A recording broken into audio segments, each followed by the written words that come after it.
Like, what are we doing?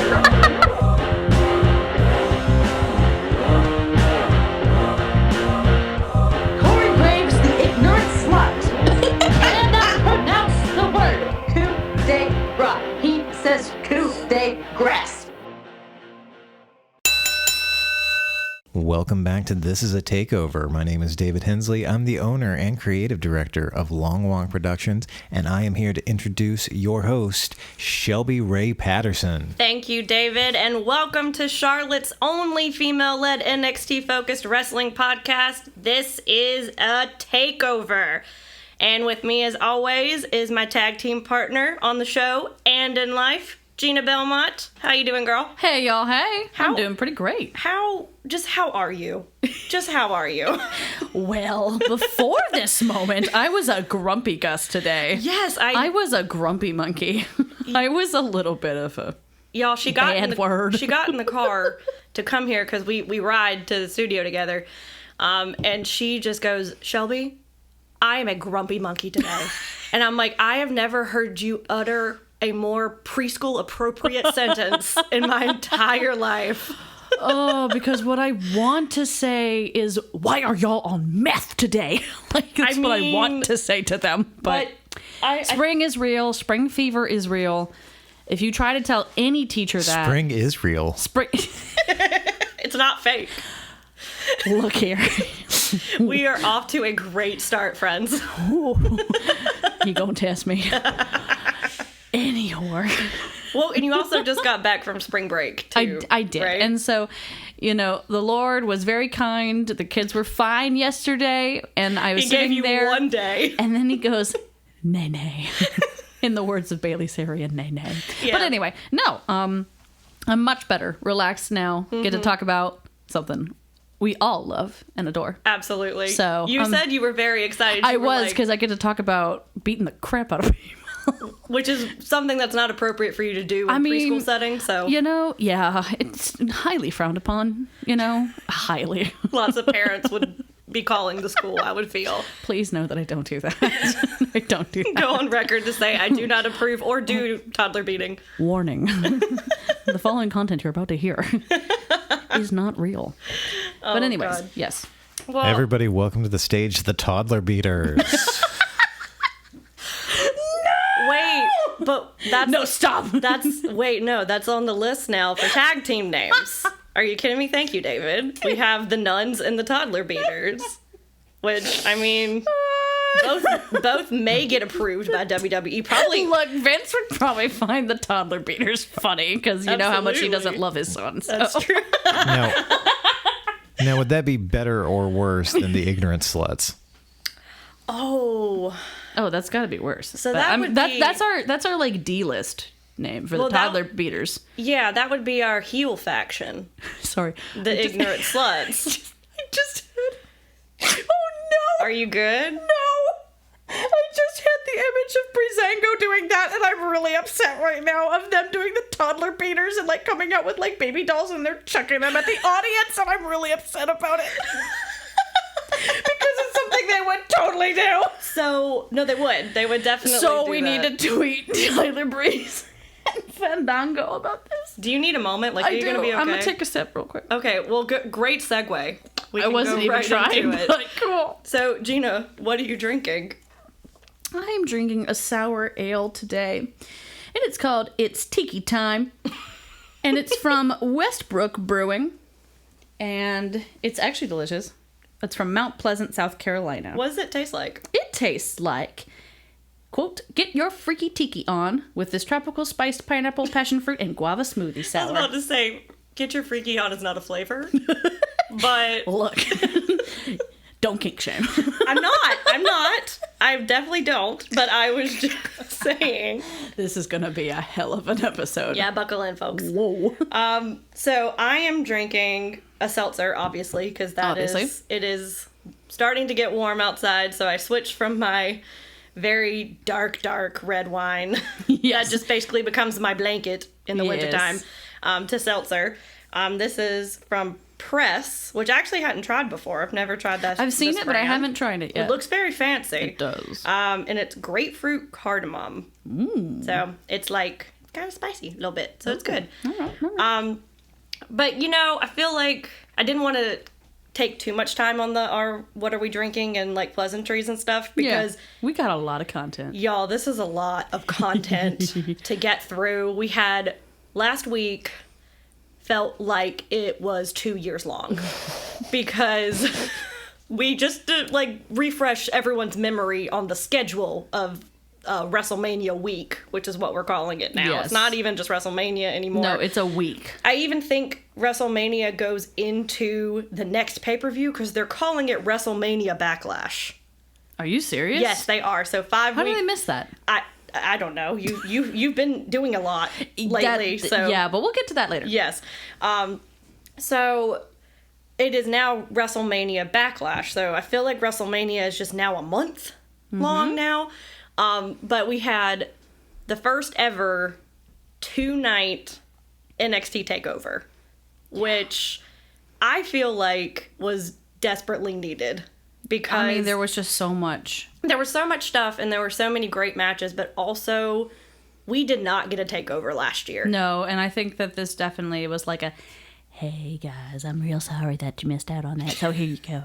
Here you go. We'll just do double this year for you. And throw it at you. So we had that Wednesday and Thursday, and then a break on Friday, and then WrestleMania Saturday, Sunday. Yeah. I think I drank all 4 of those days, which I normally do not. I was just like, I'm on vacation. I'm like, no, you're not, Shelby. You're still going into work every day. Like, what are you doing? So Quarantine! it was great. But I just think it's super cool that we were able to get 2 nights as well. Absolutely. Mostly because we didn't get one last year, and I know we were both extremely devastated because we were just starting out with this podcast. Literally. And Episode 1. Well, I think Two, it was technically. 2 technically because 2. we did one before and then it was like silence. because they gave us like episode like matches on the episodes of NXT. So we basically could only review like 4 things. Yeah. So it was really disappointing. So it makes me super happy that we were able, even though we like had to cram all this shit in, like we were able to review so much. That's true. Content. That's true. So I was very, very happy about it. Yes. So do you want to just jump on in? Let's go. All right. Tally ho. So we actually had a pre-show. We did. Both nights. On both nights. Which I was surprised about, because normally NXT doesn't know whether they want to do a pre-show or not until sometimes the day of. Well, that's also, I think it's just more so they're like, well, you guys could main event this. Because, I mean, every story that is written works. Oh, yeah.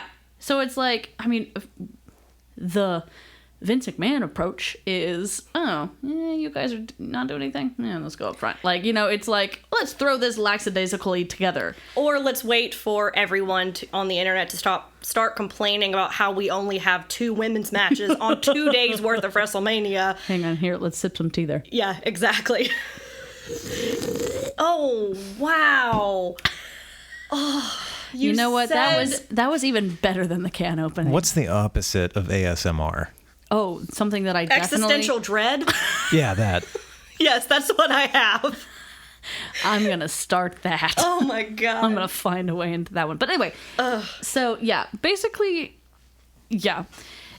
Because they really didn't. They didn't have any women's matches on there. And then, I mean, thank God they fixed it because, my gosh, man, did they kill. Yeah. Man, did they kill. But anyways. So we are happy that we don't have to worry about that because we already had a women's main event and there was no question as to whether they were going to do it or not. So we didn't have to start a petition on Facebook and Twitter and Instagram to try to get the women to be a main event, but that's neither here nor there. Triple H is the man. Of course he is. And Regal, of course. Because I know you listen to this, so we want to make sure that you know how much we love you. So much love.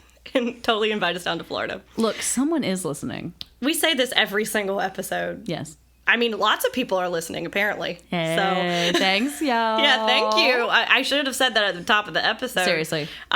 We really appreciate just the amount of views that we got. And not only that, but YouTube views. Yeah, that's what I'm talking about. Yeah. Whoever, thank you. My gosh, it's been a joy to pop onto YouTube for a little bit and be like, wait, what? That has become my new pastime, actually. Yeah. Is just like going onto YouTube and seeing like how much, and literally every single time we went up. The last time I saw, we were at 723, which is crazy. So like, just for listeners who don't know, we apparently exploded on overnight. And Thank you. We appreciate it. We, I don't even know what else to say. Like, thank you. Yeah.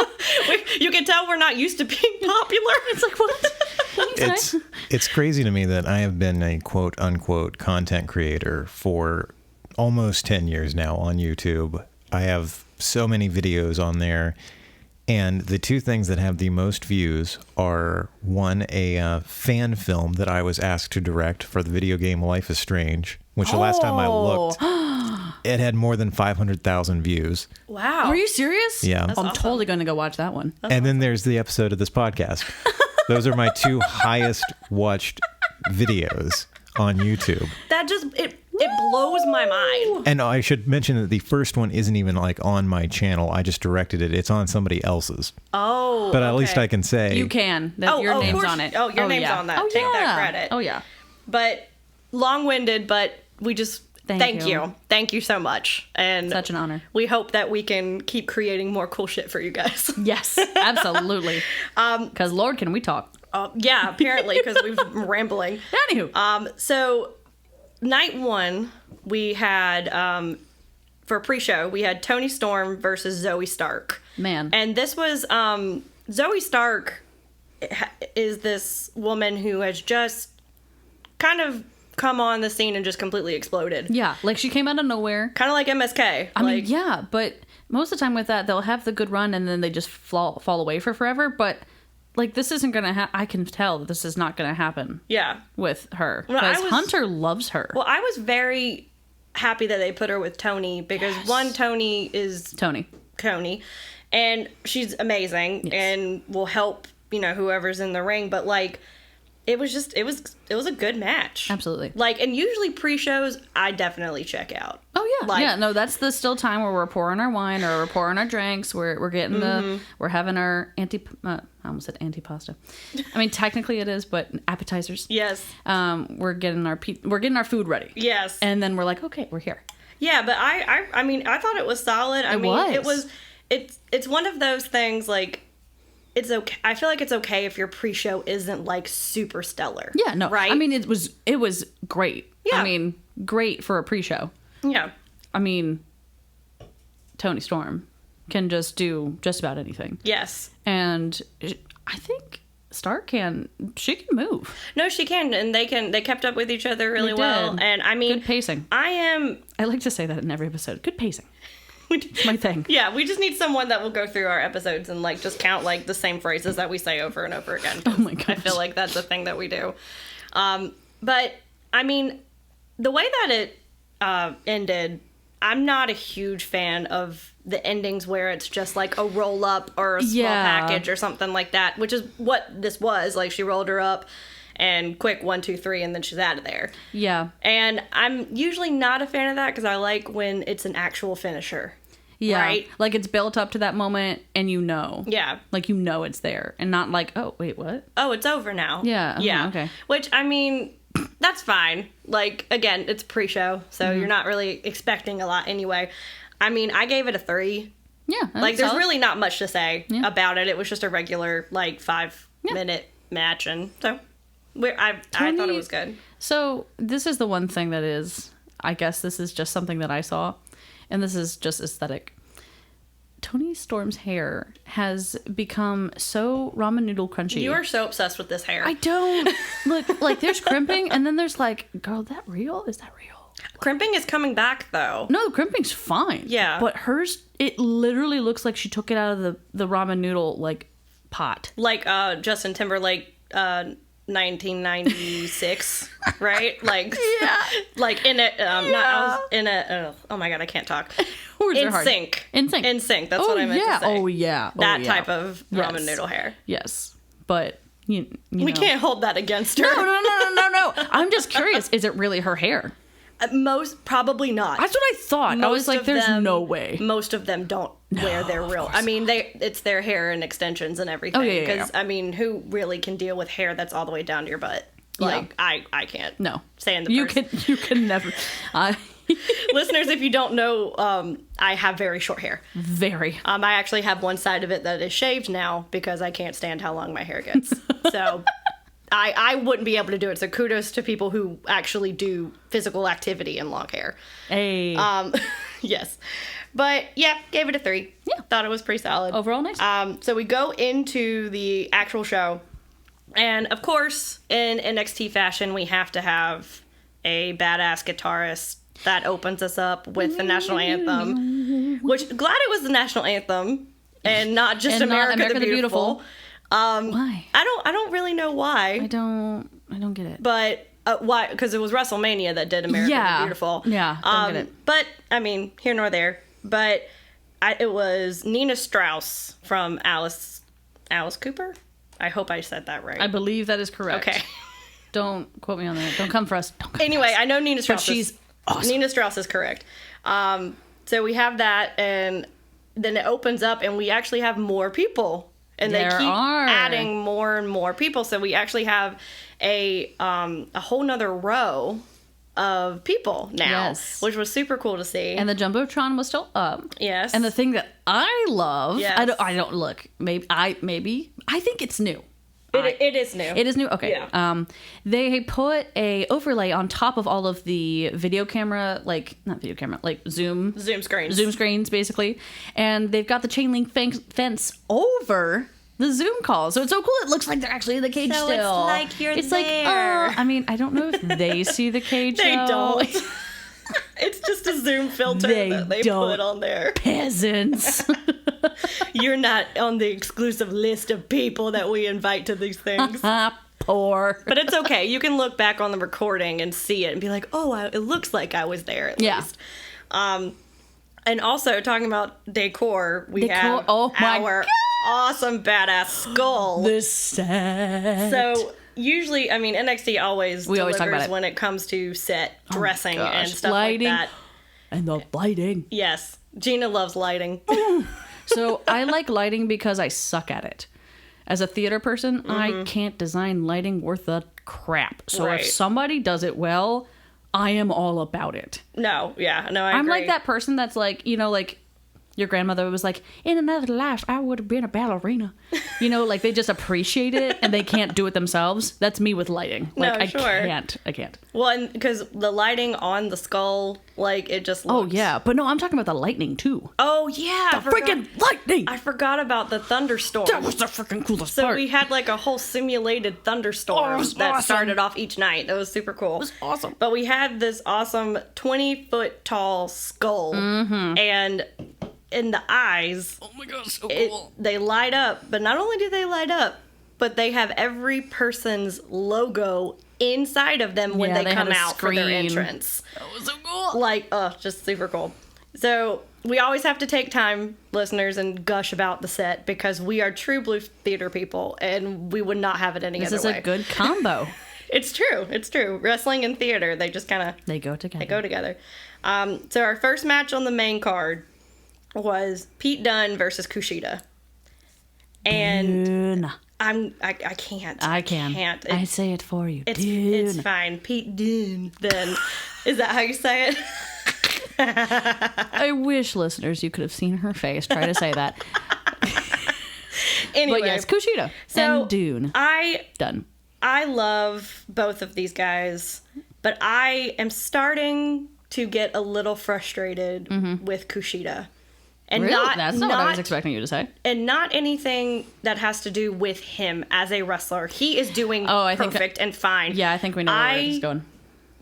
I don't know where they're going with him. I don't think they do either. And I think that's what's pissing us off. Well, but that also scares me because they keep putting him in these really just feuds that fizzle out within a week, kinda. And then this match with Dunn and him, there was really no lead up. Yeah. And I'm just worried. I'm worried that he might get pissed. pissed and go somewhere else. You know what thing? I think the thing that also is bothering me about it is that the last feud, remember, after that feud, I can't even remember who it was. Sorry. But when he was done, he almost had a turn. Like, he almost had that heel turn, but they're not even letting him have, like something. And I think that's also what's just pissing me off. It's like, okay, yes, Back to the Future. Awesome, but just, he can be evil Back to the Future. Why not? Like, that's like an alternate reality. Like, you could do so many things with that. They could lean so much more into that gimmick, though. Because right now, all he's doing is dressing up like Marty McFly, and one of his submission moves is called the hoverboard lock. And that's it. Like, they call him the time splitter and like all that stuff. Like, there's so much more. There's no vignettes with him doing anything. There's nothing. You could even have like recorded sessions of video of him popping up somewhere and then popping up somewhere else. Like, you know, at the same, like, you could do so much, and it's just lackluster. You know what? I just thought of this off the top of my head. Yeah. What if they just like had him come out to the ring, and before it even got started, he'd be like, I know I'm already going to win this match because I went into the future and I wrestled you already, and I already did all this, so I know I'm going to win, so I'm not going to wrestle, and then just walk out. That would be hilarious. Oh my gosh, that'd be amazing. And then if he pulled that again, that could be like his thing. And then like somebody else, like, oh my gosh, wait, hang on. Wait. What if it was Loomis? And the first time he said anything, because, you know, Loomis like looks into the void of the world and like sees the universe and the stars and whatnot. I love him, yes. The first thing he says, he goes, time is a construct. And just like stares at him. And then he loses. And then he like goes against reality. And both of them, see? Hire us, y'all. Hire us. Like, and then hire me, because coming out and saying that I already went to the future and saw that I won this match, so I'm not going to actually do it, creates a temporal paradox. Okay. But this is wrestling, David. But I was so into that. Do we put that much logic behind our story? Oh, that's a good point. No, we do not. So I appreciate you, but no. Look, I had to be the first one to point it out before somebody online did. Okay, fair enough. But it was a good idea, damn it. So I appreciated this match. I thought it was fun. Yes. But yeah, no, I'm with you. You have the joint manipulation, which is fun and also scary to watch. The fingies and the tendies. Hang on. It was the fingies, the tendies, and the phalanges. The phalange. We can... Oh, I got a little smile. It wasn't the full one. I was trying to make David giggle. Smiled halfway, giggled a little bit. We could thank Beth Phoenix for phalanges. That made Gina giggle so hard. It did. But I mean, obviously, like, it's great because both of them are great, but it just makes me frustrated now because he loses. Yeah. And Kushida loses. Yes, sorry, Kushida loses, yes. And which we already knew was going to happen, because what else are they going to do with him right now? They haven't showed us they're going to do anything with him. So, I mean, fun match. I gave it a 3. Solid just like 3. Just like the pre-show, like, solid, but I mean, hopefully they will do something with him before he gets so frustrated that he wants to go somewhere else. Because you can only be the filler for so long before you want to push. Absolutely. And he has a baby at home that's probably not a baby anymore, but no. But in our minds, he's a chunky little baby. That baby is probably like 4 years old at this point. But hopefully still chunky, because, I mean, come on. Yeah, those cheeks. Like those screw-on wrists and ankles. Yeah. So we move into the next match, which is our Gauntlet Eliminator match. So I'm gonna explain what the preface is for this match, or how this came about. So we had the week before we had a 12-man battle royal, and the last 6 men that are in the ring during the battle royal were the ones who qualified for the gauntlet match for Takeover. Correct. And then whenever they got eliminated, that was their order of when they came out. Yes. So LA Knight was the last one. Your favorite. My favorite. And Dylan's favorite. God, I wish that you were there when he entered. Know. our friend Dylan Friends, like, he Oh my goodness. hates this man. It's- Like, it is palpable how much he hates this man. He's going to be so happy that I actually talked about this on air. He will be? No, he will, because he is so happy that, you know, it's being brought to the forefront how terrible this man is. Like, because he hates him that much. Wow. We need to have him on so he can explain, like, Goodness. how much he actually hates this guy, because Oh, I yes. can't put it into the actual words that he would use. Oh, no. So our gauntlet match consists of, in this order, Leon Ruff, Isaiah Swerve Scott, Bronson Reed, Cameron Grimes, Dexter Loomis, and LA Knight. So we have Leon Ruff and Swerve come out first. And what the rules of the gauntlet match is, and it's actually not like a regular gauntlet match. No, this one's different. This one confused me slightly, because took us a my second. idea of a gauntlet match is you go until somebody loses and then the next person comes out. Yeah, that's why And I this was a little more confused. like Royal Rumble rules. Yeah, it was a hybrid? Kinda, I Yeah. guess. So basically what the rules for this were, you had two men in the ring, Mm-hmm. and they went. They started fighting, and then they get 3 minutes Mm-hmm. before the next person comes out. So we had kind of a Royal Rumble, but you had to pinfall or submit for Yeah. them to be eliminated. Yeah. So I mean, it was fun. I love any type of stipulation Yeah. match. Like, Absolutely. so much fun. I was glad that I just picked the right person for this one, because my guesses this time round for this pay-per-view We were both. all bad. Woof, Which dude. makes for a good takeover, Oh, because yeah. that means that it was very unpredictable. It was. But so- I did get this one right. What did you think of this one? I enjoyed this one. I enjoyed this one because, one, I think that it was just, like, Swerve is having more fun in his character, I think, now. He looks like a, like he... Oh, yeah, what was the quote? He An is- anime villain? Yes, he's slowly turning into an anime villain. Yes, Yeah. yes. Like, you can tell, like, his hair is, like, I don't know, it just looks like the full, yeah. But I am, now see, you're worried about Kushida, but I'm worried about Leon Ruff now. Yeah? I am. Okay. Because I know he had the great push, and it was awesome. It was so fun to see him, and he can move. My gosh, can he move? Like, definition of a cruiserweight. But there's not a lot of cruiserweights left in NXT anymore. I'm kind of worried to see. Well, they're really not sticking to this is your weight class. No, I know, you I know. But I mean, just the ability, the agility level I'm talking about. True. Like, you Okay. know, like he can jump from rope to rope, and like on a bunny hopping over flowers in a field. Like, he literally hops all over the place. Yeah. And he just, oh my gosh, like, I mean, he's just so talented that way. And his size is, I'm worried that Yeah. they're gonna harp on that. Well, I think, after this match, and we see kind of how things go after this, it looks like him and Swerve are going to be in a feud. That's true. So, That's true. And they are both cruiserweights. So That's valid, I guess. I just, yeah. I just mean character-wise, I'm worried that he's just gonna be the small fry for forever. well, yeah, and he's still very green. That's true, He's that's still true. very, very new. Like, He he is. literally signed his contract and then, like, 2 weeks later got a shot at a title. Yeah, like, You they like know, to do that now. they do, They yeah. like to do that now. So, I mean, I I'm down for it, but I think he'll be okay. I think he's still growing, and, Yeah. I think he'll be fine. I just don't want them to get too stagnant. No, I get it. This one is one that I'm not going to go through beat by beat, because there was so much. There's a lot on this card, y'all, that I'm not going to go through Yeah. beat by beat. No.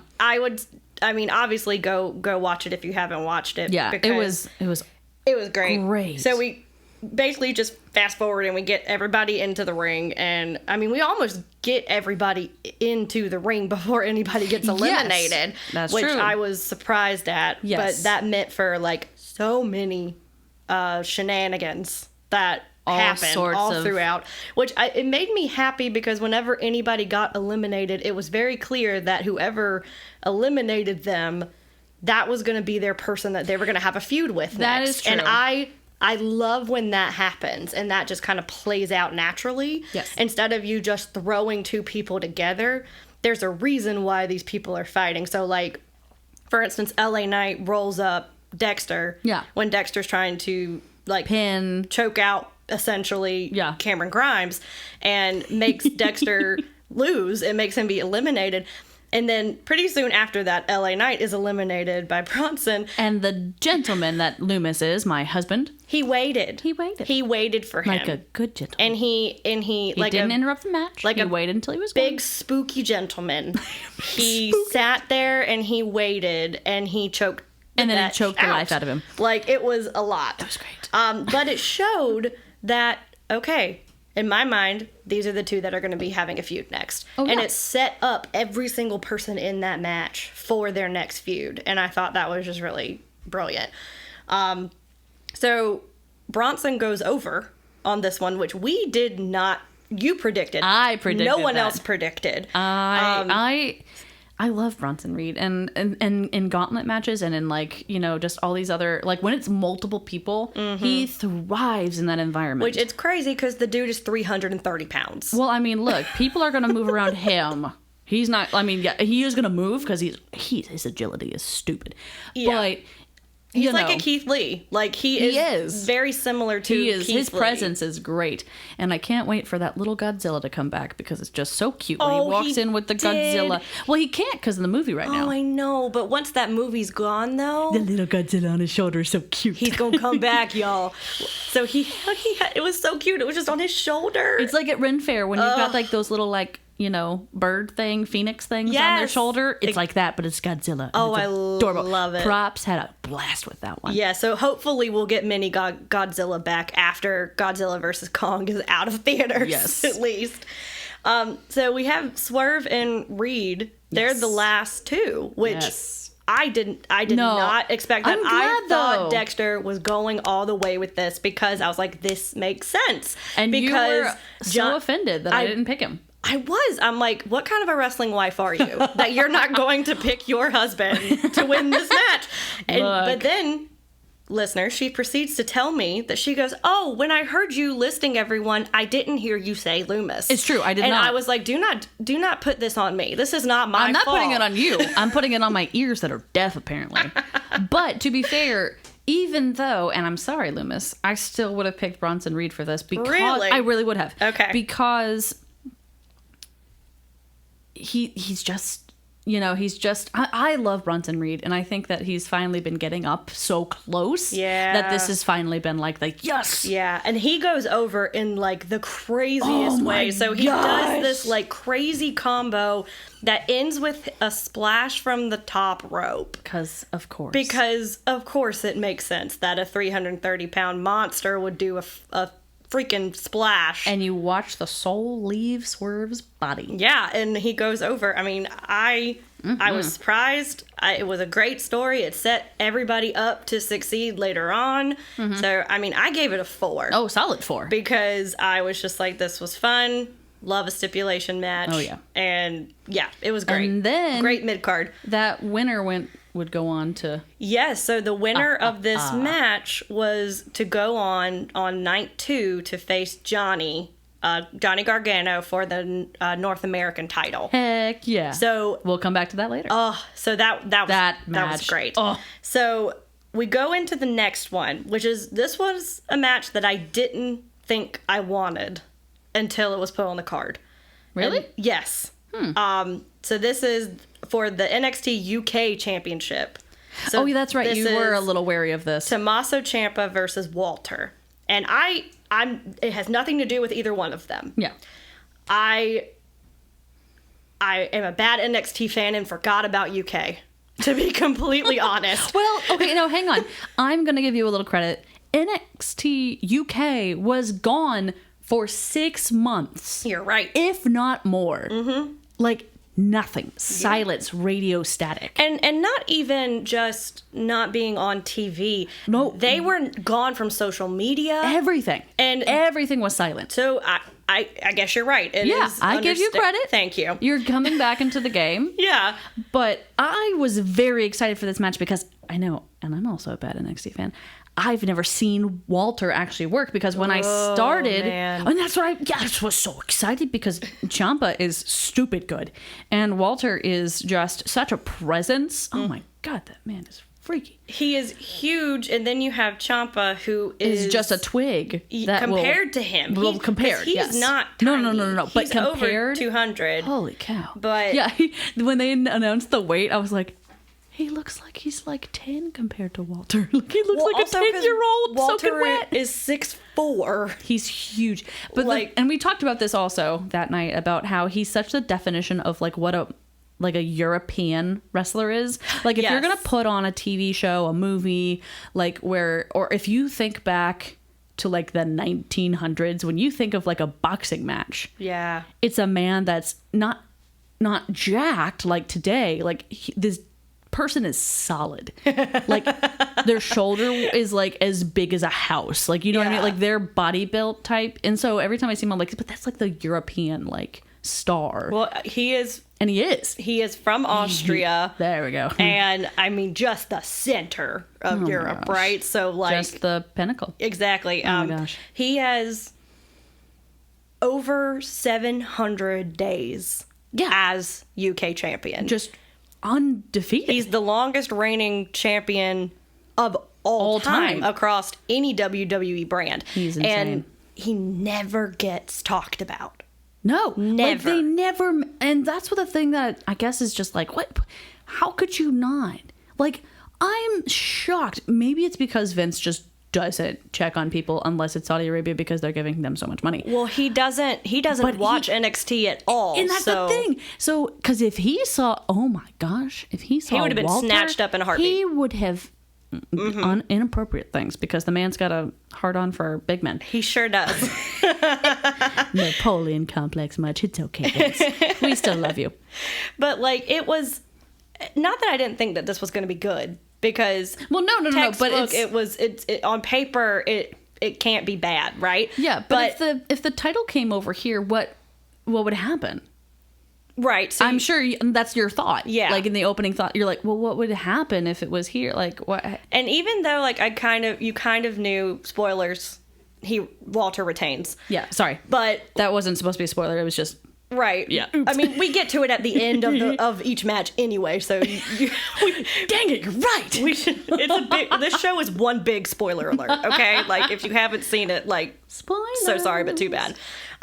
So he retains, but like, you kind of know that he's going to, because like, the NXT UK title and the NXT UK women's title, they have tag titles. Yeah. But like, that's all the titles that they have. They've got to keep They're it. not going to bring their UK title over, or their men's title over to America. They're just not going to. So even going into it, you kind of knew who was going to win. And it doesn't matter. It didn't. It doesn't matter. Because the storytelling of it freaking good match was so good. And Walter especially. Gosh. So I am a stickler and a sucker, really, for injury continuity. Yes. That's stage combat. I say that all the time. So like, say you get like Walter, I'll just use the example that happened to him.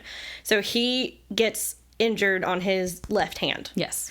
And he consistently, the whole match, like, feigns that injury. Who knows? Maybe he was really hurt. I don't know. Yeah. But like, he continues with that injury the entire match, to the point where he even goes to touch the freaking rope and it hurts. Yeah. It's that attention to detail that is why he's so awesome, and why they haven't taken the title off of him. Because it's like you do the work, you get the credit. Exactly. And like, he couldn't lock holds in properly because of this injury. Like, he couldn't, like, there was no way that he was going to be able to chop with that hand, which is his thing. That's his chopping hand. So it's just like, I'm such a sucker for that, because it just makes the story so much more believable. Like, I believe that you are injured when you go to even touch the rope and you can't. Because I don't know if anyone has ever gotten hurt in like your hand or your foot, anything that has tiny, tiny bones. Oh my gosh, it's so painful. It is so painful. Like, I mean, this isn't a tiny, tiny bone, but like your kneecap is yeah. in different, you know, places and everything in different parts. And I hurt that during a show one time, and I legit thought I was never going to be able to walk again.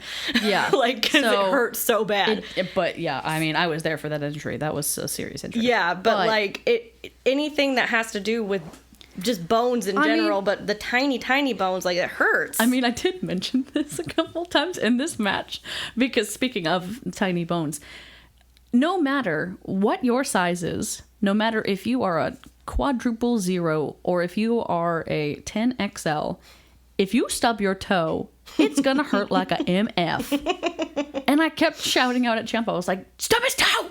Stub his toe! And you were like, what are you talking about? I was like, no matter who, it's gonna hurt your ass if you stub your toe. So just kick the piss out of him and stub his toe. I mean, you're right. But, I mean, then his hand injury came into play, and then that was not necessary anymore. But I mean, he wouldn't be able to miss his feet because he wears like a size gigantic 20 shoe. He's like, I mean, there's a part of me that's like, he's like Andre. Like, he's just this massive force. Does give you Andre vibes, that's for sure. Yeah. Much better on the mic, though. Sorry, Andre. I love you dearly. Well, he can at least speak English. Poor thing. I mean, we're talking about Walter a lot in this one, but Ciampa did hold his own. Oh, my and gosh. there were, I mean, he one could pick him up. Yeah. Which was a feat in itself. That was astounding. But he did an air raid crash from the like second rope, where he literally has him upside down on his back and then just slams him down to the mat. Yeah. Like, just crazy. And the reason why I think this was such a fun take for him was because he was I can't remember. I remember what Beth said after, but I remember he was angry. Oh, they mentioned Willow. That's what it was. They were like talking crap. Oh, and so he was at a whole other level of anger, because if you are a parent and somebody is like messing with your kid, you're gonna come and get that person, which brought one of the best moments of the night from commentary, because Wade, I just seem to have a thing for this asshole. Apparently. Love him dearly. You do, but he's a British asshole. He keeps messing up, man. And dang, he shoved his foot so far down his throat, Beth Phoenix ripped it out and shoved it back down again. Yeah. Basically, it was like, you're soft or whatever. If children make you soft. Okay. That's what he said. He said, you were there for that. I was there for that. He said, children make you soft and weak. Beth Phoenix blew fire and burnt his ass to the crisp. They had already moved away from that subject, and she brings it back. She goes, okay, no, Wade, I just want to go back to what you said about having children making you weak.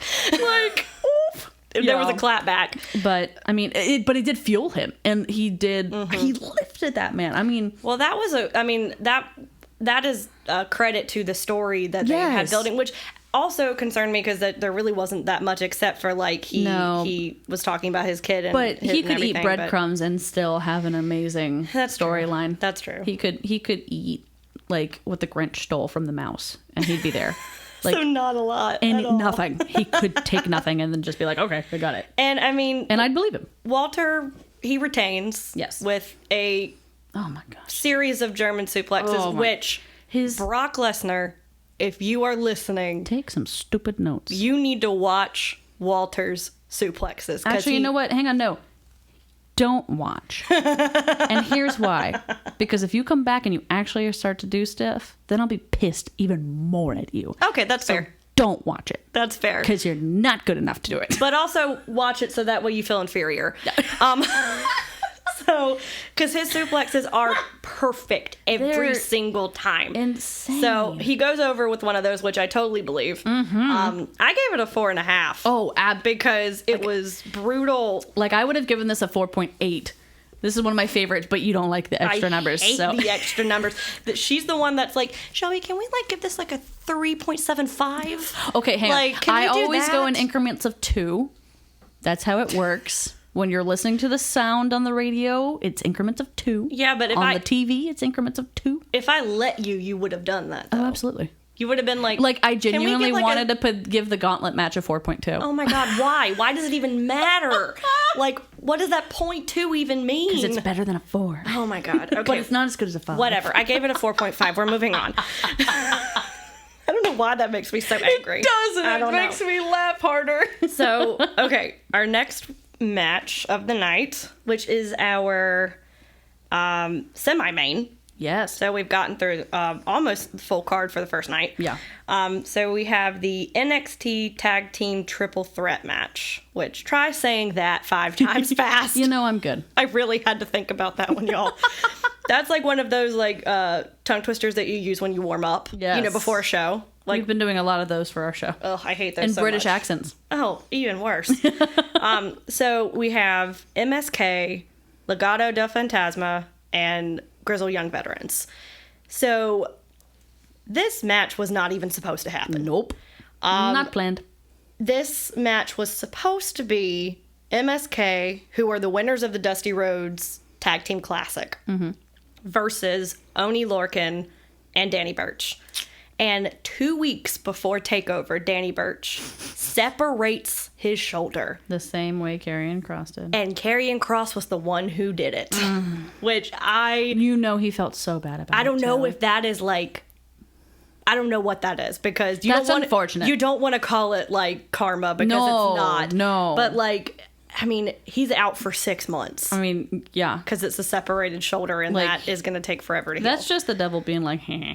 Right, but I hate it. I hate it. I'm not a fan of Birch, but I mean, I'm never not a fan of someone enough to Like, you want them don't- to be injured. You're not rejoicing in the fact that they are physically, genuinely hurt. No, because No. also Oni doesn't have a shot now. No, I know. Because he is established in this tag team, and 2 weeks before a takeover, like, you're done. You're not on this takeover card. Like, that sucks. You're not. There's nowhere for you to be, and so that sucks. That's what sucks about tag teams. It does.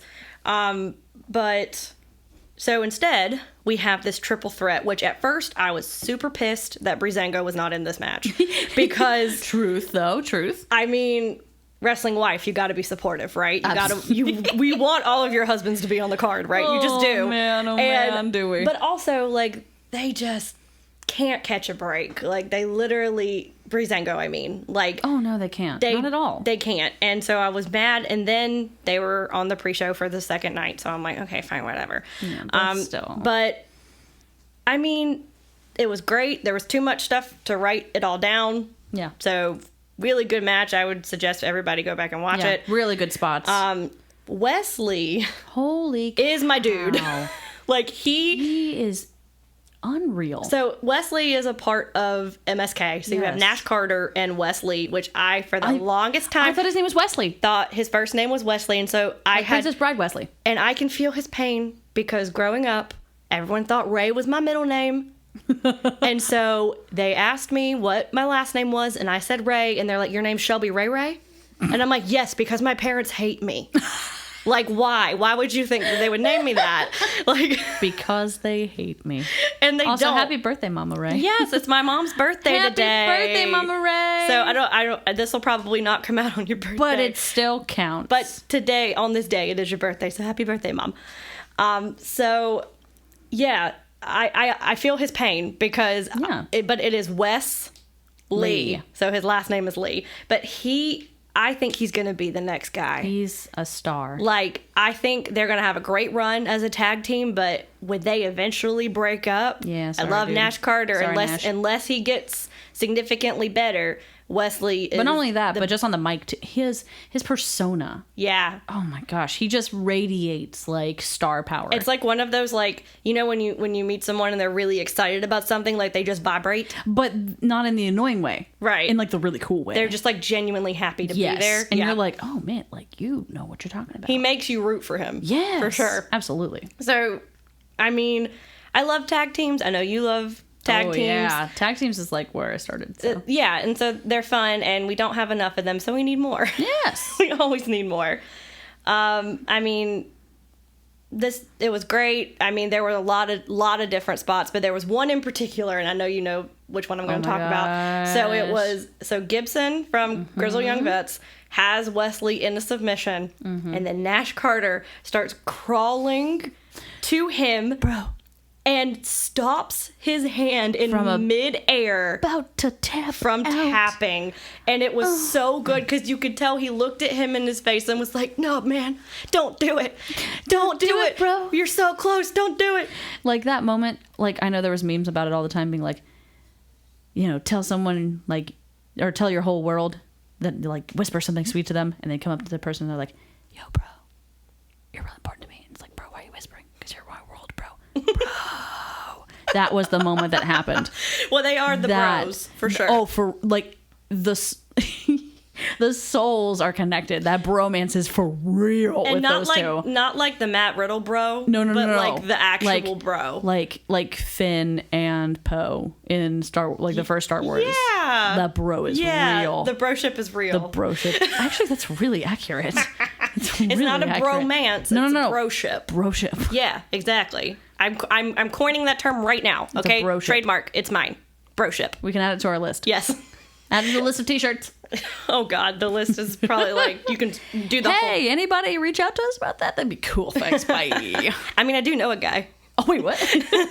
Okay, we'll talk about that later. So MSK goes over, which again, we kind of knew. Yeah. I mean, they could have put any other tag teams, and we kind of would have known because it's they are fine. hot. It's fine. Hot stuff right now. It's fine because we wanted it. Absolutely. We wanted them to win. So good match. I gave it a 3.5 because it was solid in my mind. There were a few things when I went back and watched it that I'm like, okay, like it's a little slow. Like there were moments, but like in a triple threat, sometimes like I feel like it's hard for all those people to connect. Historically, I don't rate triple threat matches very high. No, you don't. Because my attention span goes out. Because like sometimes it just gets stale to me. So that's why I gave it a 3.5. Yeah. And then we lead into our main event of night 1, which is the NXT Women's Title match with Raquel Gonzalez and Io Shirai, with Io Shirai being your champion. Yes. I was so excited about this match. And I never, this time last year, if you would have spoken to me when we started this podcast and you would have told me. I wish we could edit in how much Shelby, like the visceral hate that Shelby had for Raquel Gonzalez. It was a lot. And I look back on it and I'm like, Shelby, was it really that warranted for you to hate her that much? And then I look back again and I'm like, no, yes, she fucked up a bunch of times. So like, it's fine. But then in the promo, they show her messing up the table squash. They show the botch. As if it's a good thing. No, I think the point was like, hey, look where she came from. And now this is where she is. But I mean, that's where I would have taken it. Because what was that quote you said about last night to me? You're overthinking it. You're overthinking it. Which is but that was true for me. I do. But that's also a neurological disorder I'm getting over, so. It's called anxiety. Which that's fine too. But it's fine.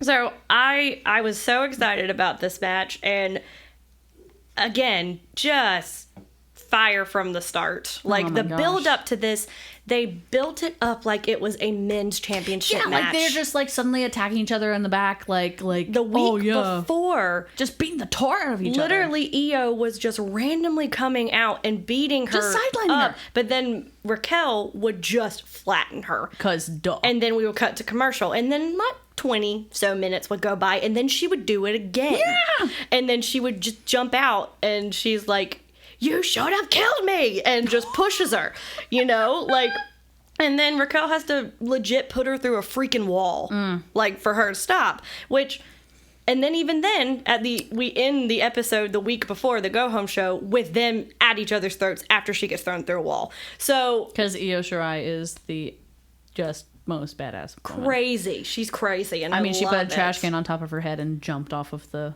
cell. Like, who does that? Io Shirai. I know. And so I was so appreciative of how they built this up, because they built it like a main event should. Not like, oh, it's a women's main event. No, it's just the freaking main event. It's just the main event. You don't have to. It should be. You don't have to put the oh, this is our women's main event match. Yes. No, it is the main event. Yes. And you build it as such. You build it. And commentators did. They did. They didn't. Vic Joseph. Yeah. Oh, love him. Yes. So Dakota comes out with Raquel and gets ejected immediately. Like, she legit, like, we had all these things. We were like, okay, there's not been very much chicanery in this night one. Every time we watch together, we always make a guess of, like, what we think the outcome is going to be. Sometimes I have no clue, and I'm like this person, and it's halfway through the match. But this one, I was like, this is going to happen. This is going to happen. Raquel is going to win because of chicanery, because Dakota's going to come in and try to screw something up, and just, like, that. And I was right about chicanery. But just not the order. Just not the order. Because she legit, like... I was expecting it, like, the last minute. Hope she pulled Io's hair or something like that. The ref didn't see. But she does it right in front of the ref. And then what never happens in wrestling happened. The ref saw it. The ref saw it. He looked right at it, and he goes, oh, that thing, that can't happen. Oh, you're gone. You're out of here. Yeah, instead of it being like, oh, disqualification, this match is over. He's like, nah, just get out, man. Get out. Yeah, you're going to screw around? Let's go. Like, it was great. So then we literally had a entirely clean match. It was amazing. After that. And it was great, which I feel like is also a thing that we are moving away from in women's wrestling. Yes, thank you. We don't need a disqualification. We don't need interference for someone to win a match. Like, you can just win it clean. Yeah. And it's fine. Her work has shown. She's put in a lot of work. She has. This past, Raquel. I don't know how long, but she is working hard. It's been a good solid, like, 10 months, I would feel. And she has been kicking some tail. Yeah, and I'm very happy. I mean, Io...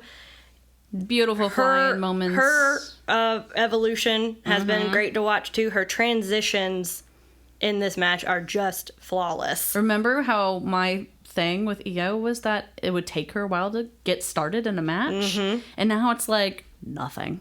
Now it's like nothing. Yeah. It's like she's like, I can run like... It's like 0 to 60. 50 times more if you want. Absolutely. Like, that's fine.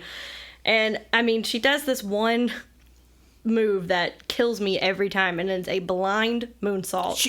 She literally no fear, none. Goes up to the top rope, doesn't even look, like doesn't even look behind her. I guess she's got eyes on the back of her head. I don't know. Or she just trusts whoever she's in the ring with so much that she's like, nah, they'll catch me.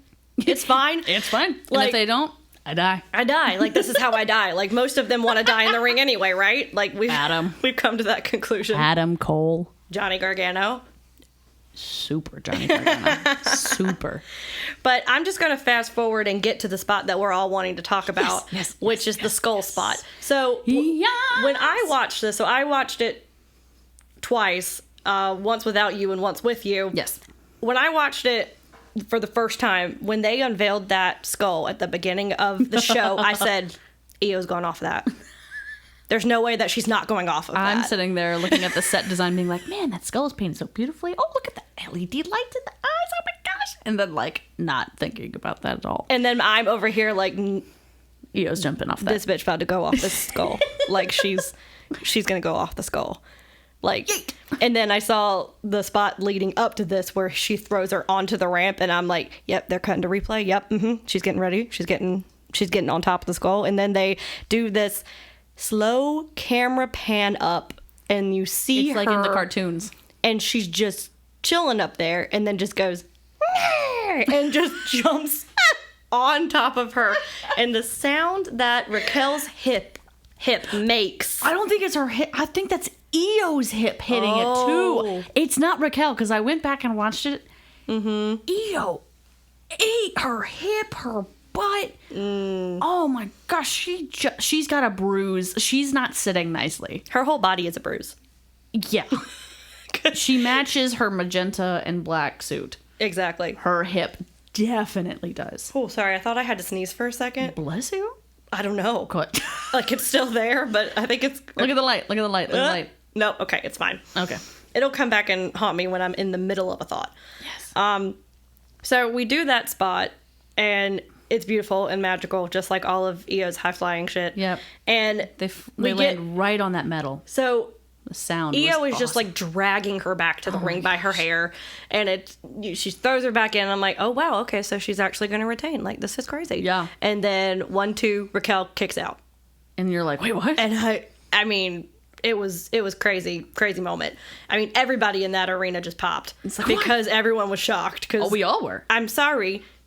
Io has been champion for so long. But also, Io just sacrificed herself for all of our sins. Io just...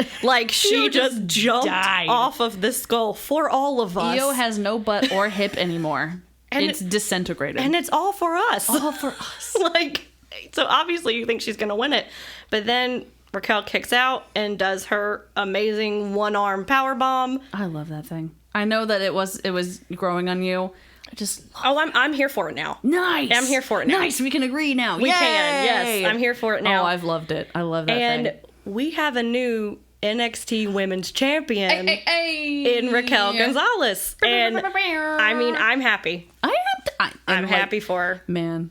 Yeah. So, I gave that a 4. Oh, solid. I mean, I would have given... Great way to end it, and I averaged it up, and night 1 comes to a 3.5. Nice. So I think that's a solid first night was super energetic, so much energy. It was a lot. And then we move into night 2 where everybody dies. Everyone dies. And it's super brutal. Yep. So I'm just going to jump right on Let's in. go. So night 2, baby. Night 2.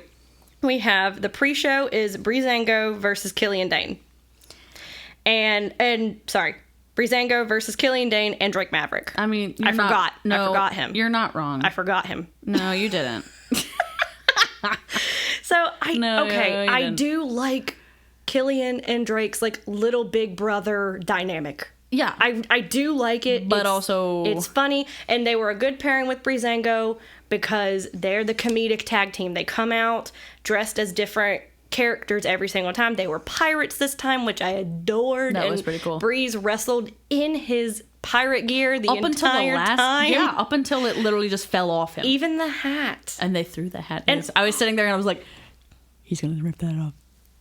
Killian's just going to rip that off and throw it in. He did it. And Breeze even had the boot covers. Look, I'm just saying, I know that that's gonna be a thing. I'm hoping in Uno. Other jump off there. But I hope so. Yeah. But I mean, Killian uses Drake as a weapon. He just legit. So Drake Maverick is the same height as me, and I am 5'3". Are you serious? Yes. So he is the same height as me, and Killian Dane is over 6 feet tall. I mean, man is monstrously huge. Makes sense that he would use him as a weapon, right? Because he literally lifts dumbbells that are heavier than Drake. Oh yeah. So it makes sense, and that's what they go over with is Killian uses Drake as a power bomb. I'm just thinking that'd be a really good promo for them. He's lifting weights and Maverick is barely lifting stuff, and then he turns and just starts lifting him as the dumbbell, doing curls with him as the body. by the belt loop, just my like this. Yeah.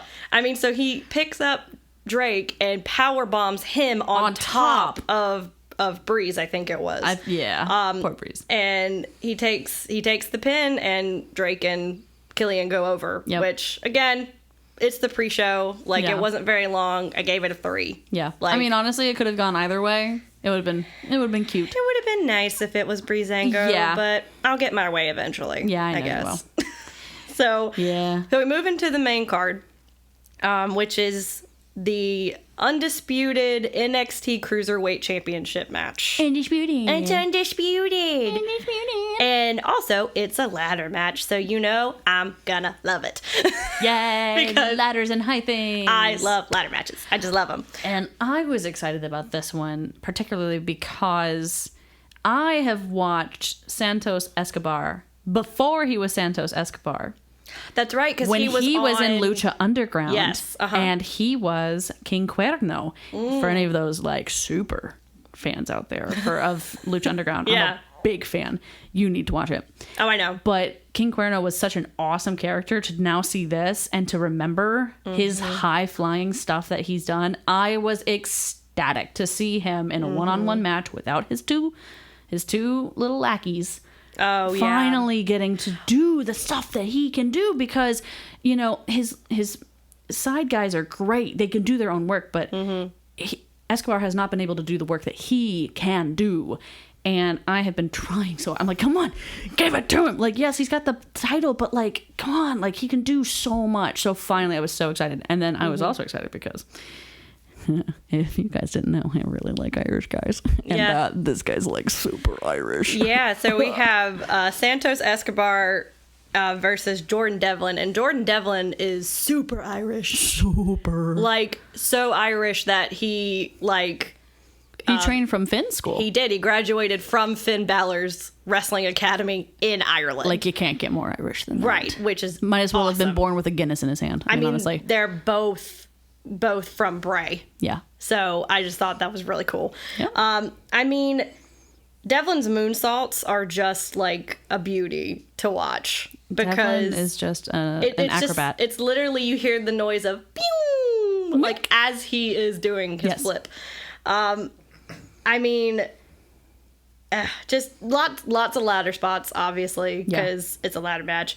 I mean, they do moonsaults off of the ladder. They do, set ladders up and crash into them. Yes. There was one spot where I thought Devlin was going to actually bounce down the ladder, but he was a good boy and he didn't do that. That was close, though. And he pushed himself off of the ropes instead. That was scary. And there was one, Oh, no, I was going to say that move, but that is the move you were talking about. Sometimes when they do that and they... and then it comes back and hits them back and it's like, They bounce down the ladder sometimes and didn't do that, so that was great.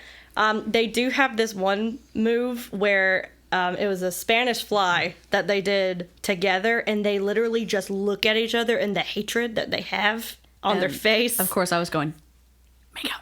And I'm like, Gina, no, that's not the vibe. Do it. Not the vibe. Not the vibe. Like, it that was not the moment for that to happen because they hate each other. No. So, I mean, Legado does come out.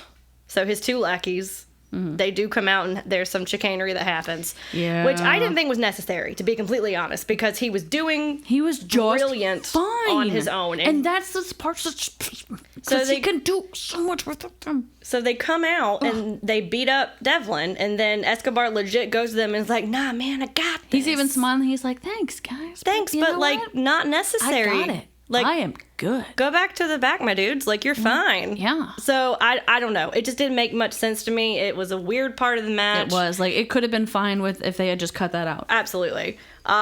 So, the go-home of this was they're both on the top of the ladder. They're doing that iconic ladder match spot where they're both almost fingertip away. And they're punching each other. And they're headbutting. And then, they're reaching up, and they both have their fingers on it. And then Escobar just pushes Devlin off, and he lands hard on a ladder that is set up in the corner. Oh, and that thing broke in half under him. And so did he. Like, it... Oh, look, there goes his There's soul. literally a camera shot where they had... It was, like, looking from behind Devlin, and his head is going in an opposite direction of the rest of his body, and he looks like a corpse. Oh, my gosh. Like, it was a good finish. Yeah. I enjoyed it. I mean, it was slower than most cruiserweight matches for me, and I don't know if that was because of ladders or if it was because it was longer than most cruiserweight matches. And that's the thing, is that probably definitely was the main reason. Absolutely. So, I mean, I gave it a 3.5, which I think is actually lower than I anticipated giving this. Yeah, I would have given this a 4. But I give it a 3.5 because of Legado's interference. Because I honestly feel like it wasn't needed. Like, that's valid. I really do, because it took me out of it. Yeah. Because they had gone so far in the match without having them come out. And they literally come out the last, 5 minutes of the match. That's valid. And it was awkward. It broke me out of the vibe of, what they had created and the mood that they had set up. Yeah. And it's like when the 24/7 championship. Yeah, when they run out run and in. Yeah. Yeah. I can see like that. Interrupting a women's Royal Rumble, you know? It's not needed. It's not needed. So yeah, that's why I gave it a 3.5. No, I'll give you that. So moving on. Oh wait, so Escobar wins. Sorry. Yes, Escobar. Well, I said that. You just said he died. Well, I mean, I figured people would know that, Okay. if Jordan Devlin's dead, he can't kick out, you know? Let's be honest, the dead are the real winners. Damn. I was about to say okay? that's true, but then I caught myself because I don't believe that. But okay. I love how it like took us both a solid second to be like, "Are you okay?" No, but Do you see, need this is what the listeners love, right? They love the dynamic. Like we're the bubbly, like always at like at least an 8, and then we have David who chimes in at a 4 constantly, right? And it's he kind perfect. of brings us back down. Life is meaningless. Nihilism. Balance is the key to life, friends, right? And that's how you have great Get relationships. yourself a good friend group. Exactly. So yes, Escobar wins, and now we have unified the 2 cruiserweight titles because there was this whole build-up, which I think I've gotten into already. Yes. So I'm not going to, take your time and rehash something that everybody probably already knows. But now we only have 1 cruiserweight title. Yep. Which I kind of wish that they would have given it to UK. I mean, why But not? I don't know. It's neither here nor there, I guess, because I mean, I know you love cruiserweights, but love like cruiserweights. not a lot of people pay attention to cruiserweights. I do. They just don't. I appreciate I you. mean, but it's true. It's sadly true. yeah, so next we have the NXT Women's Tag Team title match, Oh, man. which has The Way with Candice LeRae and Indy Hartwell. That is what they are called. I'm calling them by their proper name. No, I'm just I am just continually giggling at the whole storyline of The Way and how much I love it. It's beautiful. And It's perfect. every time I think of The Way now, I'm just thinking of Indy Hartwell like just thirsting for Loomis, and it Oh, just it's- cracks me. It's brilliant. I love it. So we have The Way with Candice LeRae He's and mine. Indy Hartwell. I know. I was about to say, are you He's gonna mine. fight her? Are you gonna fight her for him? No, because he already knows that we're together. Oh, that's true. He's very secure in that. He is. Yeah. Versus Shotzi Blackheart and Ember Moon, Yes. who are the tag team champions. Queens. So I'm just gonna say it because I say it for every Candice match. I love Candice LeRae. You love I just Candice have to LeRae. say it because I just do. You do, and Why does this woman not have a title? I don't understand why they will not give her a title. she had a title. No. No, she didn't. I don't think she did. Didn't she have the? No. Oh no, I'm switching it because I thought that was going to be the dynamic of Johnny and her. Yeah, no. When they both were up for title opportunities. Yeah, she didn't win that. That was my Because estimation. she was I'm against sorry. EO and she That's didn't right. win. That's right. Do not test me on my Candice LeRae knowledge. Look here, Missy. I don't need your shit. Okay, I'm the one that is the wrestling obsessive between the two of us, so You right. I am. And I'm proud of that. It's fine. You get Google notifications. I do, and I'm not upset about it. Like, I don't hide that. I get No, that. I don't hide my obsession for things, which is why I host a podcast about my obsession. But, so, I have a theory. Oh. And I talked about this with everybody when we watched it. Oh yes. Okay. I was gonna So- say. I was like, is this new? And David Two Dogs Hayes is going to give me hell for this. Oh. Because I have been wanting these women's tag team titles for 5 ever. Yeah. Like I have been 7 wanting right. We're past 5 now. I've been wanting them forever. And I'm glad that we have them, and I don't want them to go away. So I don't want anyone to think that I want these to go away. I just wish maybe instead that we would, if we were going to get another women's title, we would have gotten a women's single title. That would have been nice. Not a tag team title, but another title for the women to go for that is a singles title. I can understand though why they would have picked a tag team first though. It's safer. But it's also, okay, reaction is already this high for this. Can you imagine what's going to happen when they finally unveil that, when Regal pulls off that freaking like veil on that beautiful women's championship title that's going to be, because I know Regal. Yeah, I know you, Regal. And I know Triple H, like, it's going to happen. Like, I know, but but here's it is safe and it is a money saver that way. But It is. here's my thing. And creative, it's easier to. My theory is, instead of maybe creating a new title, Okay. just have the women go for the cruiserweight title. Like, Hey. Most of them are in the 205 range. But then wait, hang on. We could segue into intergender. That's what. Oh my gosh. That is the next step. Gosh. That's the frontier. That's the final frontier. Like, that's what we need to do, is make the women eligible for the cruiserweight title. But wait, that's so good. Look, writers, listen to us. Can you imagine Candice LeRae as a cruiserweight champion? Beating the tar out of all those other men? Yes, I could. Yes. Her against Swerve. Her against Leon Ruff. Even Johnny. I would love to see that match. I just choked on your own spit. Because I know, my idea is brilliant. So brilliant that you choked on it. I'm going to give you that one. That one, Yeah. dude, we need that. So We need that. that's what I really want. So whoever is listening who can make that happen, I would be greatly appreciated. I'll be greatly appreciative of you. And if you did send that. a check to this address. Thank you. So there was also a lot in this match. A lot. There was the Tower of Humanity spot. The Tower of Humanity. All of the women's, multiple women matches have a Tower of Humanity spot now. I don't think I've ever actually heard you use that term for it, but Yes. I love it. So you know what I'm talking about. No, I know exactly what you're talking There was the spot in War Games, Yes. where it was 2 Tower of Humanity spots, where they were in the corner, and it's basically 4 women doing a power slam all at the same time. Yep. And it connected to one another. Yes. And it's just, it's beautiful. I love that spot. It's so good. I love when anybody does that spot where it's just multiple people and you're like, how is this going to end? Someone's going to die. Someone's going to get crushed. There was a very unfortunate Shotzi botch. Yeah, my girl. Shotzi Blackheart, she loves her, was it Tope Suicida? That's what we are calling it now. We're not calling it Suicide Dive. We're calling it Tope Suicida. Yes. Yeah. So she does the Tope Suicida through the rope, and Ember does it where she stands on the second rope to make it wider for her to be able to, which is a cool spot.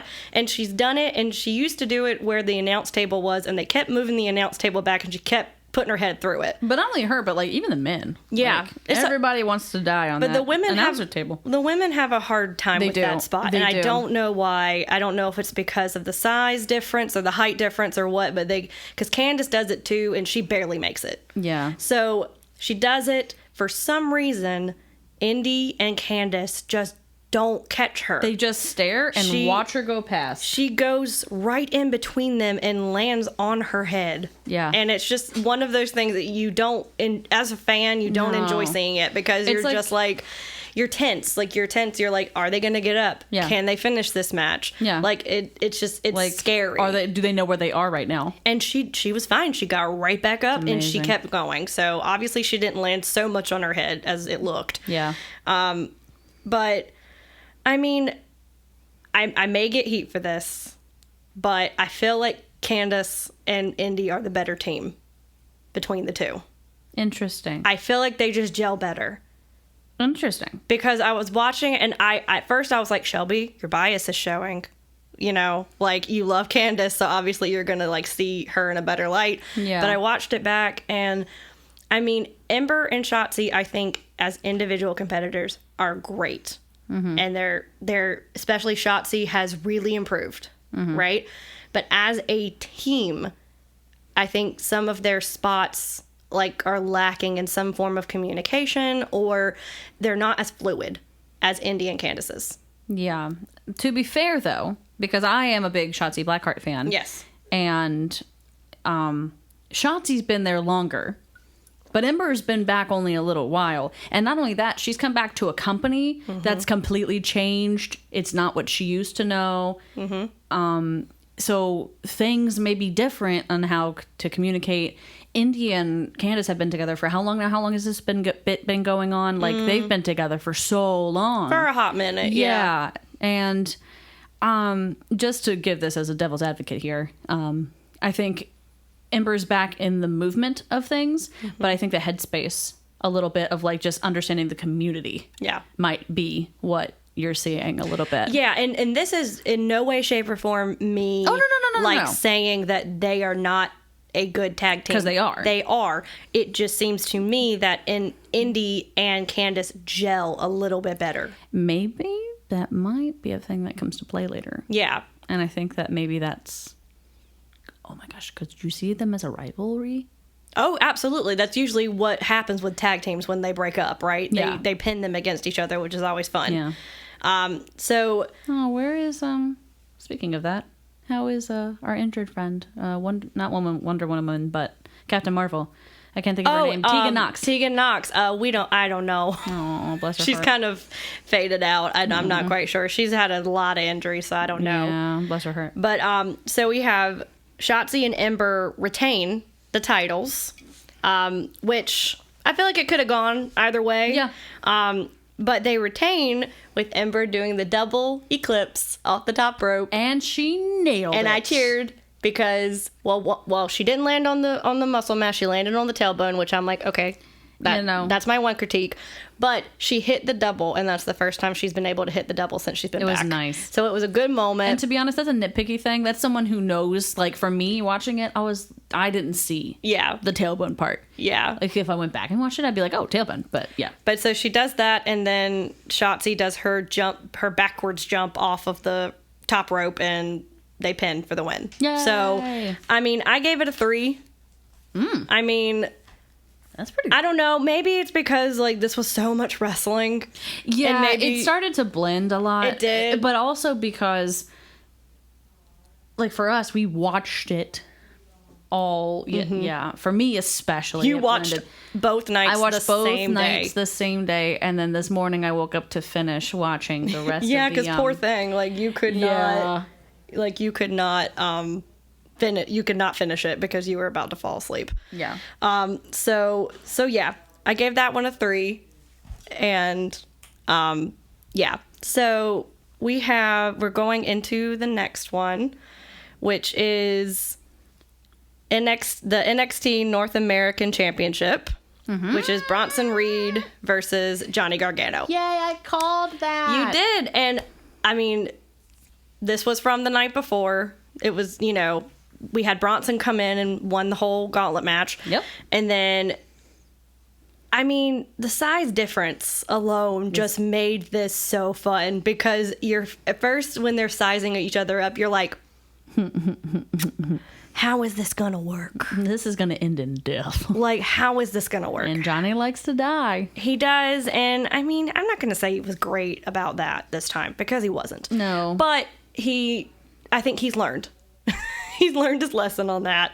I'm giving Shifty, I don't think so. She is, but, it's fine. I don't. I mean, I'm happy for Bronson.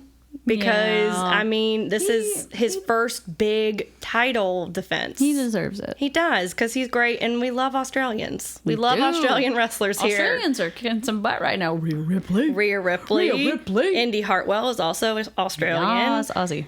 So they're having a moment. It's great. Aussie. This was actually slower than most Johnny matches, but I think it's because he was meeting Bronson's speed, so I didn't mind it. I didn't mind it too much. No. And again, with the injury continuity, Bronson gets hit in the ribs at the beginning. Oh, it was like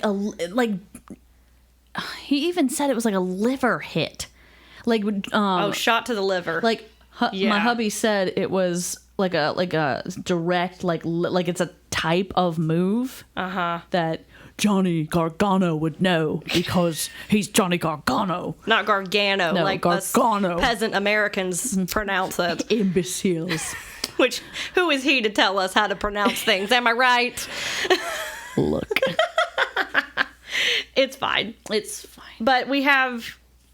I wrote down the no-no legs from Johnny. And I think what I mean by that was Bronson had Johnny up like he was going for a slam, and Johnny was kicking his legs like a 5-year-old does when he doesn't want to go somewhere, and it's like, no. Okay.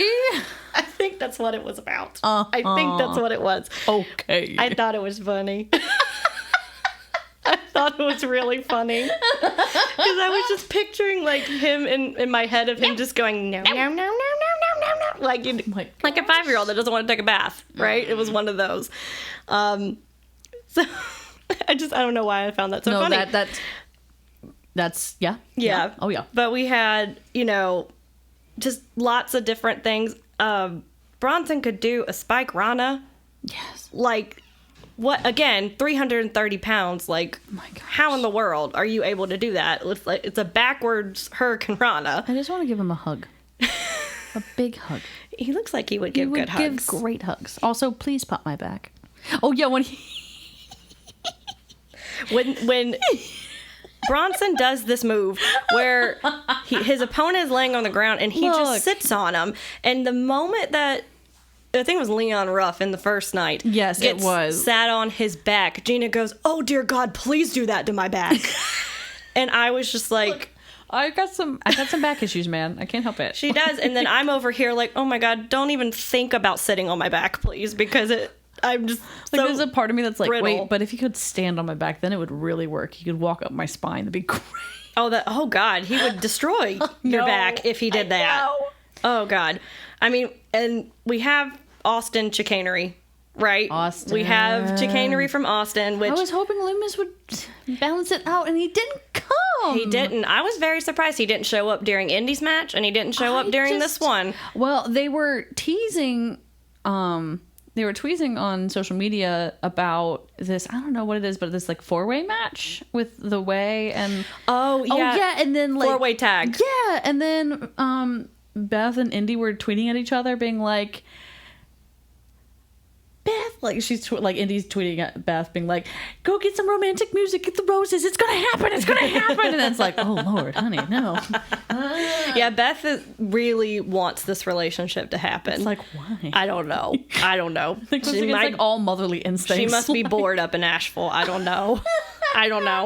But I was shocked that he didn't come out. But I mean, he's apparently going to be in a feud with LA Knight, so they got to keep that continuity going. But Watch them just forget and move on. we did have one botch, and that was the Hurricane Rana from the top rope. Johnny tried to do it, and I applaud because I think in one of the nights of WrestleMania, Sheamus did this as well. They were going for a move, and they saw it wasn't going to work, so they adjusted and just jumped down mid move. Yeah, and just jumped down and then did it safely on the mat, which I approve of that so much more than trying to power through something that's not working. Absolutely. So that's what happened with Johnny and Bronson was they just kept they adjusted, and Johnny just went forward with the backflip, and Bronson just dropped down and then picked him up and did a slam instead. Yeah. And it worked. It worked fine. I mean, again, it's one of those things that, like, unless you are either knowledgeable in what the moves are or you're really paying attention, you're not going to notice. Yeah. But it did stick out to me.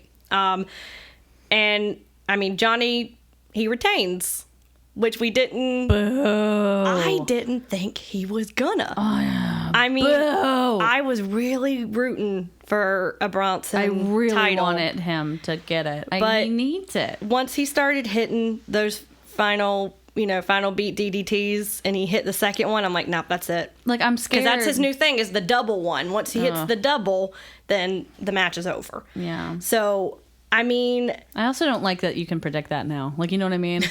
it's because I'm a dork. No. But, like, there's other things like that when we watch wrestling. Like, you know, we're like, oh, there it is. There like, it is. Like, you know. Like the MSK move. Once oh they do my that. gosh. As soon as they do that flip, like, it's over. You're done. Yeah. You're dead. So, I mean, I gave it a 4 because if Johnny is in the match, it's automatically going to be a 3.5 for me.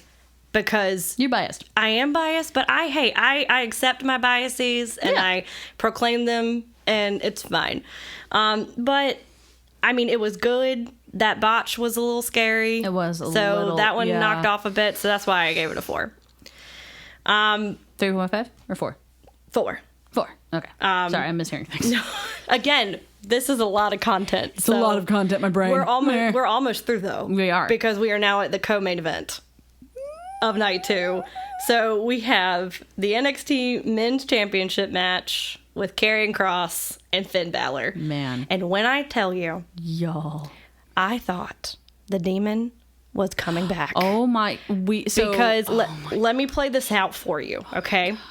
So we have so close to it. We have Karrion's entrance, which is by far the best entrance they have on that show. Like it's crazy, cuckoo banana pants. Like, and it's Scarlet. so good. But then we have Finn's entrance is great. It has the smoke and everything, but it all goes dark. And then you just see pictures flashing up on the screen. And the music is different. Of all of different like matches that he's been in.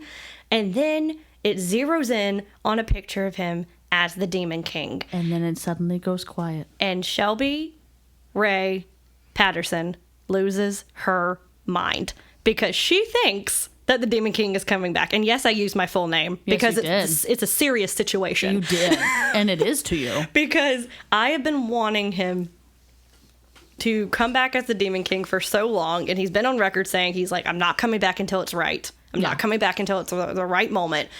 And because they overused it so much he was on the main roster that now it doesn't mean anything anymore. No. And I can totally agree with that. But I think it's not fair to me because I want to see it. But I really did think, and then like the camera pans out and then they rush up the ramp and he turns around and it's just him with a red X on his chest. And then it's the normal dun, dun, dun, dun, dun, dun, music. And when I tell you that the sound of the air rushing back into Shelby's body of just bitter disappointment, almost hatred for the man that she loves so much, it was astounding how it just squashed the room. I was upset, I'm not gonna lie. But it did not diminish the match for me. It did not, and it was such a good match. It was brutal. Like, it was great. And Finn just, like, I'm not even gonna go into it because everybody knows what he can do and how great he is. If you don't, then you are seriously messing up with your life. Yeah, and like, I feel like this was the first time that Karrion Kross looked weak. But that's the greatest thing about a monster. The way you build a monster is suddenly to have those little moments of fear and doubt creep in. It's like David and Goliath. David and Goliath, the story of David and Goliath works so well today because this monster showed the fear when suddenly this unknown thing came in and scared him. Yeah. And he was defeated. But that's what makes a good monster. Like, that's what just pisses me off about Brock Lesnar so much of like in the later years is that he was just, I squash and I walk away. But with this, like, there's such vulnerability. Vulnerable. Nope. It's done. Vulnerability. Thank you. Words are hard. But it's just, he's so good at being a monster, but not the boring monster. And I mean, it was brutal. It was savage. Brutal for the sake of being brutal. But also just story-wise, it worked. Yeah, no, it still had a story with it. I mean, Karrion reverses a coup de grace. Which I have never seen anyone reverse a coup de grace before. Coup de grace, folks, is when... the correct pronunciation. Yes, is when your opponent is laying on the ground and Finn goes up to the top rope and just stomps on their chest. Like, no one escapes it. And hardly anyone ever kicks out of it, much less turns it into a submission. Like, that's what he does. He turns the coup de grace into a submission. Words can't come out of my mouth right now to describe when I watched that moment, and I was just like, what the hell? Honestly, like, I was like, I have a feeling that Karrion is gonna take it, but I don't want to say it out loud because, again, loyalty, right? Yeah. Like, I can't say on record that that's what's gonna happen. When you asked me, I said, I'm picking Scarlett. Scarlett's going to win. Scarlett's going to turn and take it because it doesn't matter. I love them both so equally. Yeah. That no matter what, this match was going to be phenomenal. I mean, the go home to this was so complicated. Oh my gosh. And it was so drawn out. Yes. So basically, like, Karrion just... His one move that I'm kind of iffy on is he does a forearm to the back of their skull. And that is supposed to be a finisher. And to me, I'm like, okay. I love it. That's not a lot of effort. And then I saw him do it to him 18 times in a row. And I'm like, okay, maybe that's a good finisher. Yeah. And then there was one where the sound of him hitting the mat was like shattering. It was upsetting. It was upsetting. I was upset. You were not okay. You were not with me when I watched it for the first time. But I could feel your presence of not okayness. Listeners, I was in a ball on my couch by the end of this match. Like, it was devastating for me to watch this match. But, I mean, Cross hits him with one more running forearm to the back of the head. 1, 2, 3. We have a new NXT champion. Yes. And yes. Okay. I know you're sad. I am sad, but I am also glad that it is Cross. Because if it was anyone else, no. Because he had this title and then had to vacate it the very next day. The next day because of an injury. And, I mean, it mirrors what happened to Finn, right? Identically. Finn went through the same exact shit, and, like, he came out of it, and he was a great champion. And I am happy with it. The story was great. The build-up to this was awesome and stellar. So I'm not mad at it. No. I'm not mad at it at all. I gave it a 4.5. Absolutely. So, I mean, I almost want to give this a 5. Yeah, the only thing I've given a 5 is the Johnny and Ciampa match. The pre-recorded one in the warehouse. Oh my god. Yeah. The only reason why I didn't give it a 5 was because, this is a spoiler for my next one, but I didn't want to give out 2. You know, I just didn't. Because I was just like, I can't give out 2 5s. Yeah. And I mean, I'm not saying that this was the weaker one whatsoever, but like this last one, y'all, was so crazy cuckoo banana. Yeah. That like, anyway, we'll just get right into it because it's a doozy.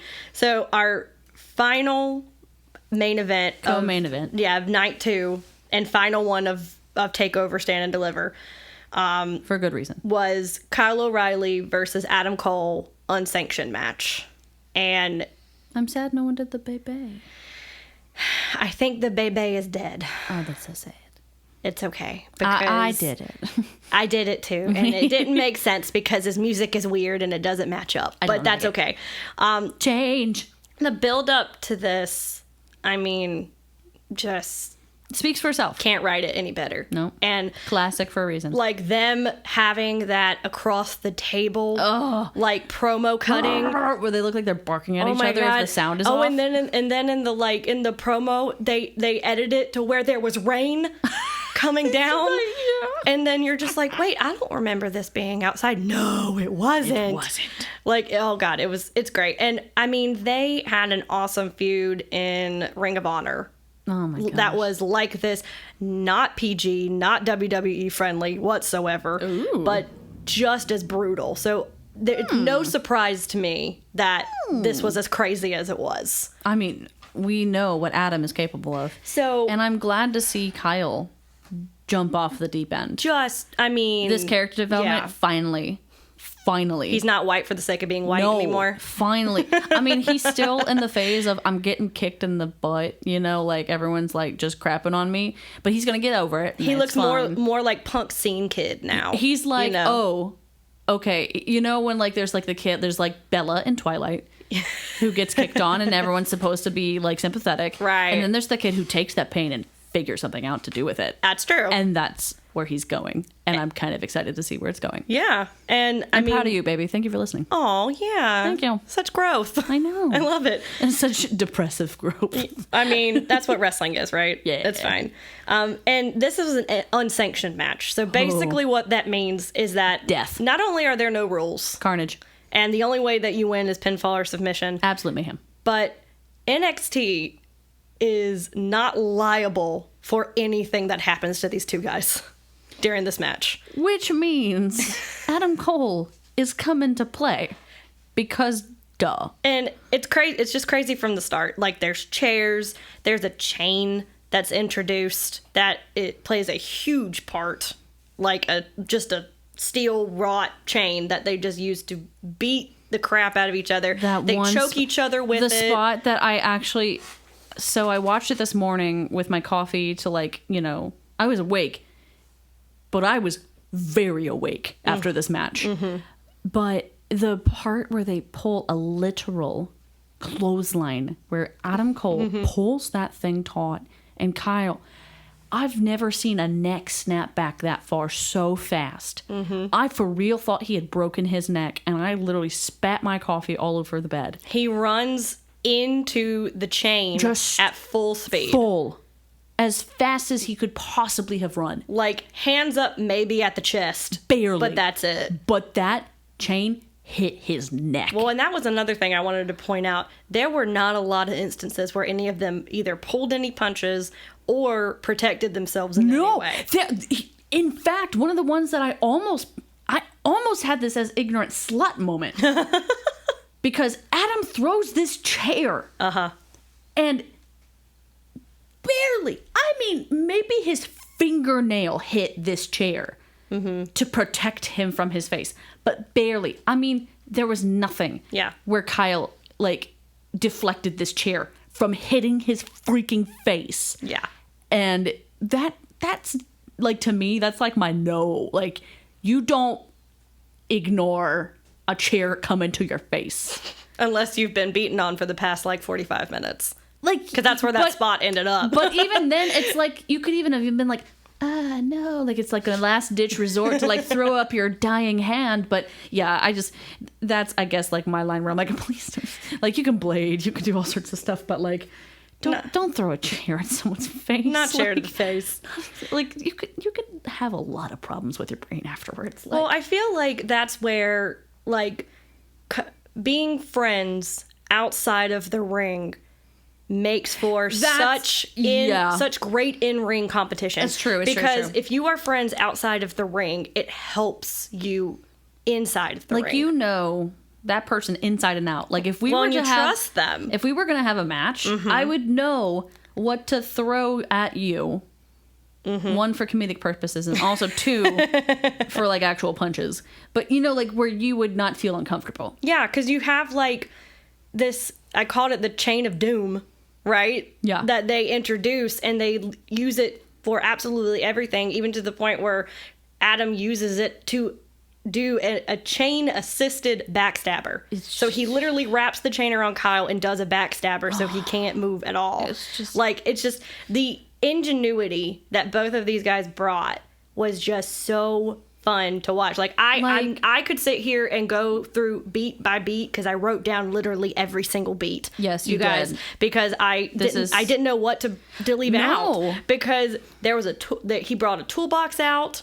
There was a tire iron at one point where he gets another shot to the liver, which they love to do right now. The liver shot is a thing right now. But there was one comedic spot where they set two chairs up in front of each other and they both sit down at the same time and they're just, like, talking to each other like, God, I hate you so much. Like, it was genuinely them just being like, we need to breathe. Right? Because it was in the middle of the match and There's no air in my lungs right now. Yeah, we just need to, like, shoot some shit for a bit and just be like, okay, like, I hate you. Yeah, I hate your guts.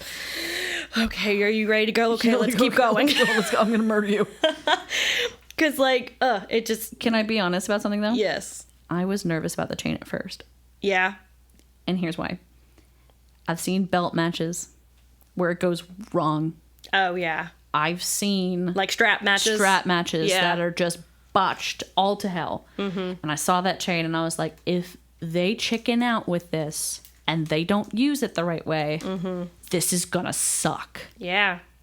And I'm apologizing publicly that I doubted for a second that both of these men would not use this chain correctly, because it was brutal as shit. It was. And like, oh my gosh. So there was one spot where Adam knocks the ref out, and it's on purpose. It's not even by accident at this point. Like, absolutely on purpose. He's mad because he got a 2 count. He is, and he threw a little pissy fit. Well, no, it was a "this isn't you, Adam" moment. That's right. So basically, like, Adam has, I can't remember if it was a chair or if it was something. He was about to hit him, and the ref goes, Adam, stop it. No, this isn't you, Adam. You know, and does that whole shit. And then he literally looks at him and goes and just punches him in the face. In the whole face. And knocks him out. And he was basically like, you don't tell me what to do. Punches him in the face. He did the full lumberjack fall where it's like, he did. And like, just deadpan fall. Which I was in the moment, I was like, yeah, don't tell him what to do. You're not even a ref in this situation. And I sat there and went, that's gonna bite him in the ass in a second. Look at this. This is a setup. And it did, because literally not even 5 minutes later, he goes... Not even 2 minutes. He goes for a pinfall, and guess what? The ref is still unconscious. What? Yes. Crazy. And he goes over to him and is mad at him. He starts slapping him. He says, "Get up, ref." He is mad at him for being unconscious. How dare you actually take the punch that I threw in your face? He literally says this quote to him, "You had one job." Did he really? I missed that. He did. He looks at him and goes, "You had one job." That's amazing. And then walks away. So I felt like even though there are a lot of moments in this match, I had to talk about that one. No, that's so good. Because, of course, the ref comes to and is like, it's fine. There's a spot that they throw each other through the ramp. Yeah. And it busts through. And then he busts through the side of the ramp. Pulls him out. But, of course, I need to mention, one of my things when I watch this is I always quote the video that was famous. That's, "Give him the old dick twist." I quote it constantly. Like, if it's at a point where it's like, I want my person to win, it's like, just rip his dick off. Like, Just punch him in the dick. Just punch him in the dick. Well, anyway, that happened Twice this match. And they both punched each other So in the dick. both of them got so a good... I was like, yay! Gina was happy. She got her dick punches in. That's fine. Like, that's what she wanted. You're not allowed to wish for things anymore. I guess that would be pretty cruel to wish that on somebody. But yeah, so it's the little things, right? It's the little things that all pile up. It just adds up to beauty. And again, the go home was super complicated. It was. And drawn out and made it even more brutal. So Kyle, he does a low blow, your favorite, Yeah. to Adam. Adam falls off the top rope because they're both struggling up at the top rope. Yep.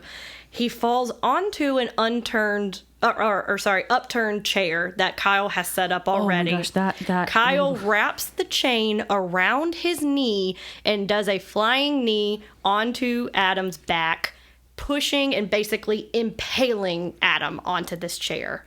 Yeah. And then we get a 3 count and Kyle wins. And Shelby Ray goes back into her ball and she cries. Because not only did one of my wrestling husbands lose, They both lost. they both lost. Actually, no, all 3 of them lost that night because Breezango also lost. So You're right. I was 0 for 3 that night. You were 0 for 3. But I, again, cannot even be mad about this. No. Because which is why I gave it a 5. Because in my mind, I cannot think of any way that it could have been better.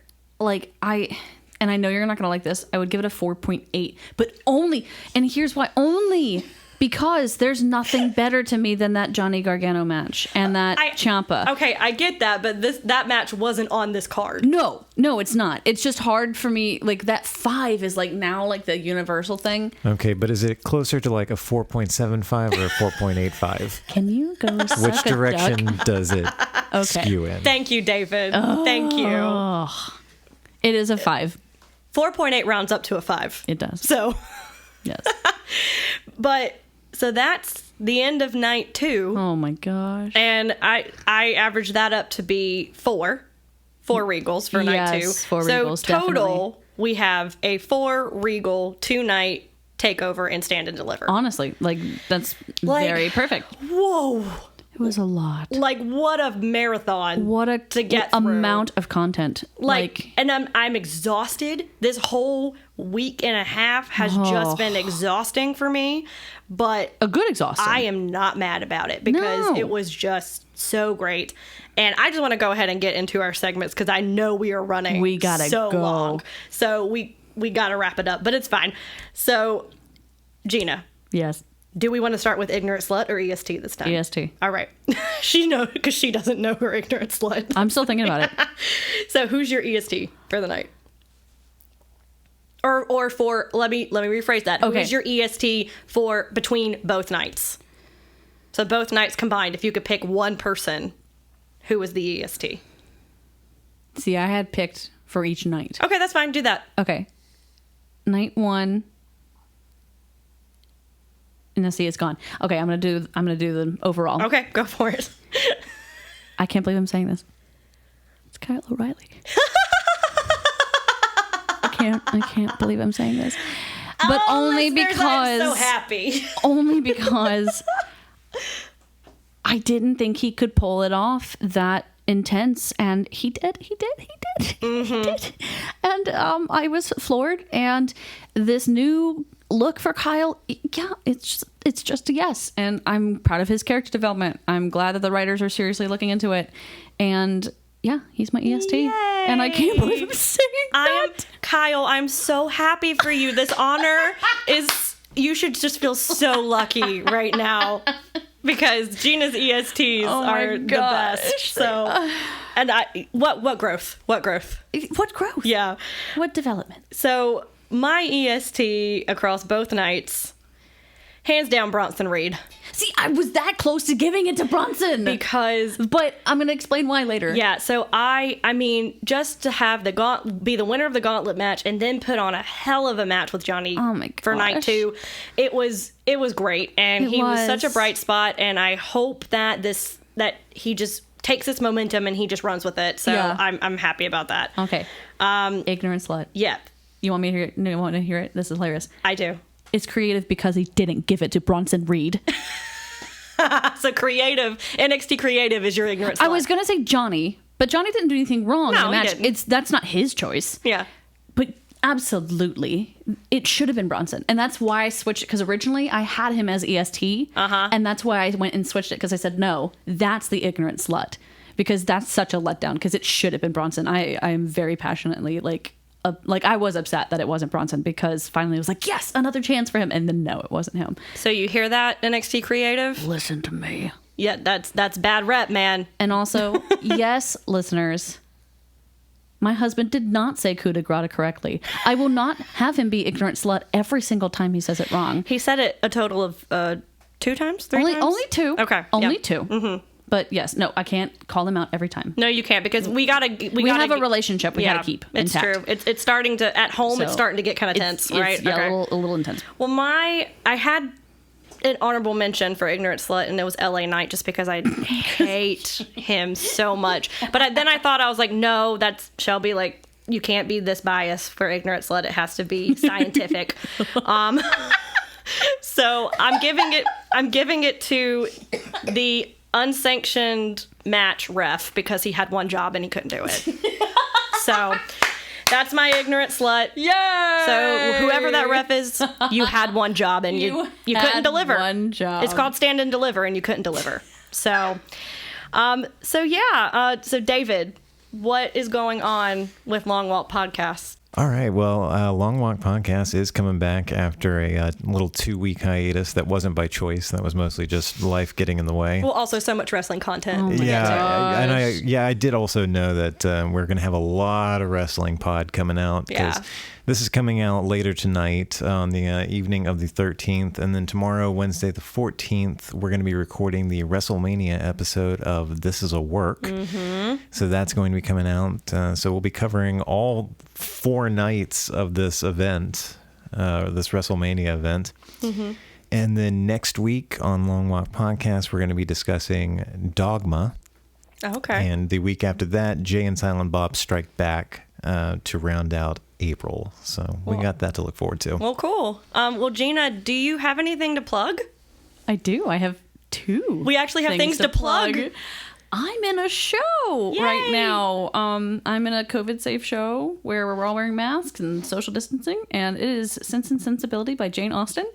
I guess it's through Central Piedmont Community College. I don't know really how to plug the link in without reading out the link, but tickets are online, $10. It's all online performance. You don't have to be in the audience. It is viewed live. We are on stage live every time we perform, but you can watch at home with your wine, beer, that's whichever. So cool. So yeah. I'm playing Marianne Dashwood, who is the sister. So basically, and I don't want to toot my own horn, but I'm the co-main character of this play. That's awesome. No, I'm really excited. I'm gonna watch it on Thursday. Yay! I'm excited. And also text me this link so I can put it in the show notes for people to find. Oh, fantastic! Absolutely. Thank you. Can do. And then the second thing. Oh yeah, we have a surprise. Yeah, David doesn't even know this. David doesn't know. We have a Twitter account. Oh boy. We do.